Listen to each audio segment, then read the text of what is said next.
All right, class, let's talk about bowls, okay? For this assignment, we need 2 pounds of clay for each bowl. We're gonna make 4 different shapes, okay?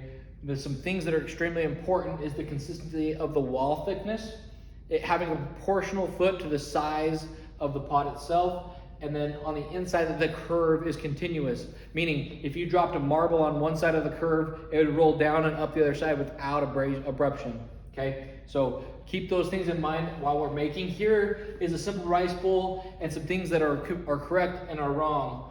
First off, this is what a proper bowl should look like. It has a proportional foot, has a nice consistent wall thickness, and a continual curve. That is the correct way to make a bowl. Okay, some things that are unacceptable and show bad craftsmanship and are going to lead to tons of problems. We throw a consistent curve, but we leave tons of extra clay on the outside. We don't trim it off. We're going to end up with cracking. We're going to end up with a super heavy pot and eventually a wasted pot that gets thrown in the trash.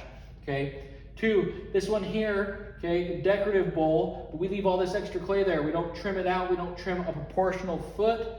Same problems. We're going to have cracking. We're going to have extra weight. We're going to lose a lot of clay, and we're going to have horrible form on our pot. Let's not do that. This one here, an inconsistent inside curve. This is super dramatic and funky, right? But all these waves and stuff on the inside make it really hard to clean, make it really hard to eat out of.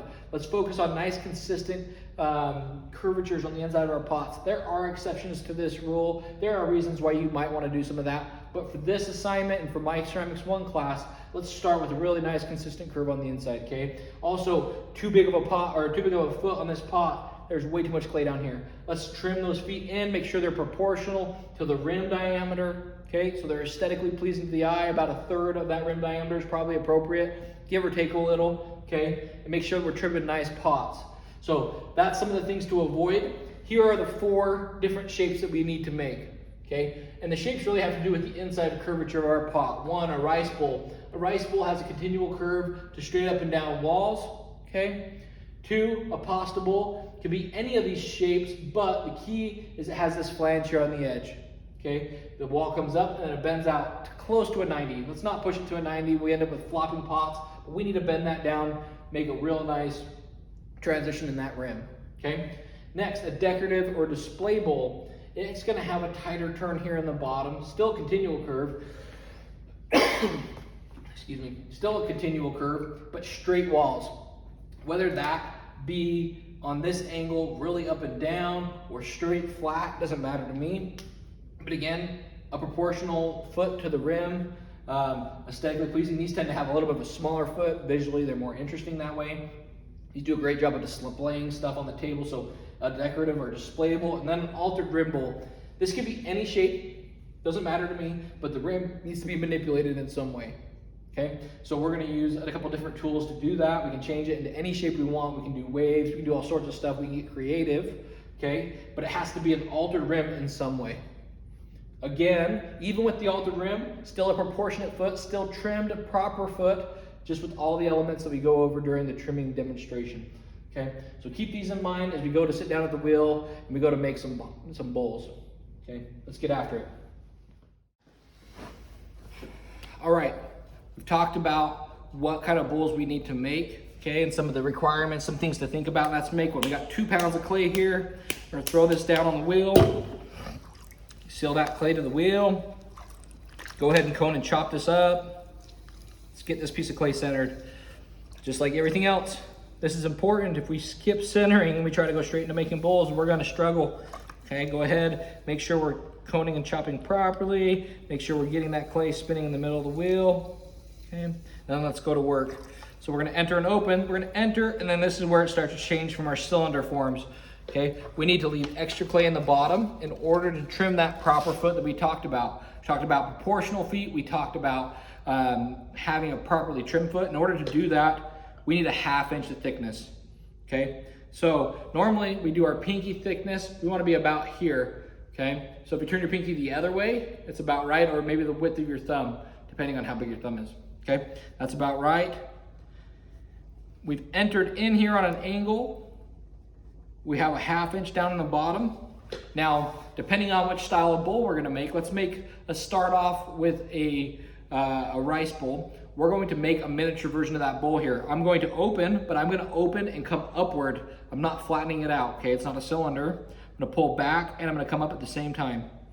That's gonna create a small bowl here in the bottom. It's establishing that consistent curve that we talked about, okay? I'm gonna use my thumb to compress the bottom and to reinforce that shape.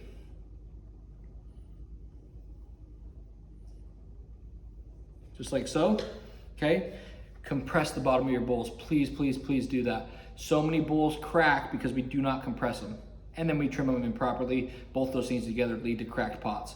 We want pots to take home and use, not to throw in the dumpster, okay? So let's compress that. Now it's time to pull. The hand pulling position is the exact same as when we're pulling a cylinder. However, the inside hand, instead of pushing out to the wall, is gonna scoop on the inside till we get to the wall. Okay, that scooping is gonna keep that consistent curve. We're gonna push in with the outside hand.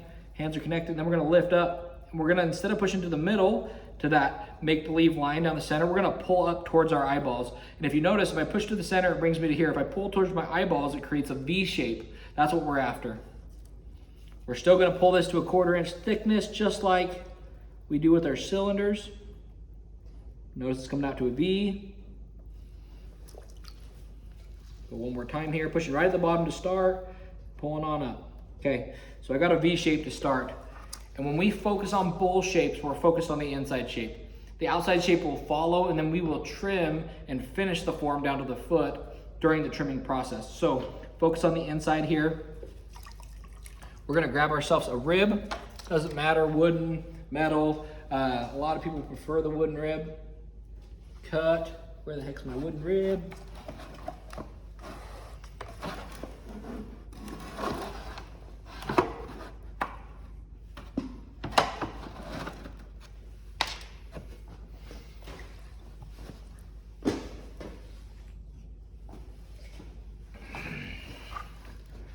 So what I like to do is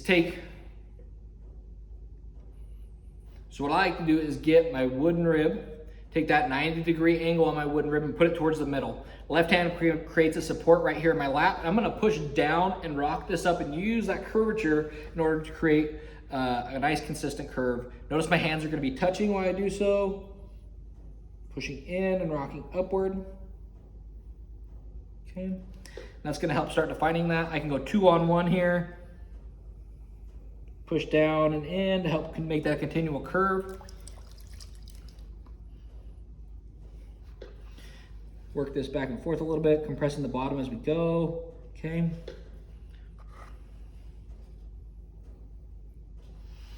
And then for those of you that are a little more advanced and you want to really define your form, going double ribbing, which is a little bit harder technique, but it's a good one to learn. A wooden rib on the inside, a metal rib on the outside, compressing those two together, bending the metal rib to meet the outside. It'll help define your form a little more and make it strong. Now, that's not for everybody, that's a little bit more advanced, but if you can do it, go ahead and do it. Otherwise, let's just take our metal rib, 2-on-1 here, supporting. We're not trying to change the shape, we're just trying to remove slurry here. Okay, so we can pick this up. Just like with our mugs and our cylinders, we want to address the rim, have good rim quality, good craftsmanship. Let's make good pots, okay? Take the potter's thumb on the back of your potter's knife, making sure it cups towards you. We're gonna dig in right here at the bottom and remove some extra clay. If you go to do this and you change the inside of your pot shape, it's too thin at the bottom. You didn't leave enough clay down there, okay? Notice down at the bottom, I've created this lip. This is gonna allow me to pick it up without ruining anything, okay? We're gonna go ahead, clean our hands off. If you don't have a towel to dry your hands off, why don't you have a towel? Get one, right? You need something, dry your hands off. We're gonna cut this pot off. Don't have a bat right here, but you'd have a bat to set it on. Cut this pot off. We're gonna make 2 forks, okay? We're gonna open those forks up and they're gonna go right into that groove. We are going to tip back and lift straight up. That's how we're gonna lift a bowl. It's gonna go right onto our bat, and we'll talk about how to trim a proportional foot, okay? So that's how to throw a rice bowl.